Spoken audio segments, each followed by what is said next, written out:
તો કદાચ અબજો રૂપિયા આપીને બાળપણ મળતું હોય ને તો સૌથી પહેલાં મારે એ જોતું. તમારી લાઈફ અત્યારે એટલી પરફેક્ટ છે, તે છતાં ભગવાન તમારું જીવન રિવાઇન્ડ કરે અને એક સીન ઇરેઝ કરવાનો પાવર આપે, તો તમે કયો સીન ઇરેઝ કરશો અને કેમ? મારા બાળપણથી લઈને જુવાનીનો સીન હું ઇરેઝ કરીશ. કારણ કે બાળપણને મેં કોઈ દિવસ જોયું જ નથી.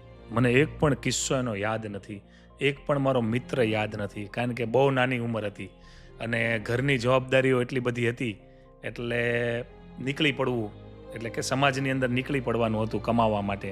અને પૈસા કમાવાની દોડ એવી લાગી હતી કે એની વગર જીવી શકાય એમ નહોતું. એટલે જો ભગવાન કદાચ જો એવો મને પાવર આપે ને તો મારે બાળપણ પાછું જોતું છે.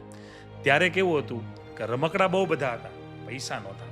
અને આજે કેવું છે કે પૈસા એટલા બધા છે કે કોઈ પણ રમકડું હું ખરીદી શકું. પણ આજનો પૈસો ત્યારના રમકડા કરતાં બહુ નાનો છે. કારણ કે આજનો પૈસો એ રમકડા નથી ખરીદી શકતા.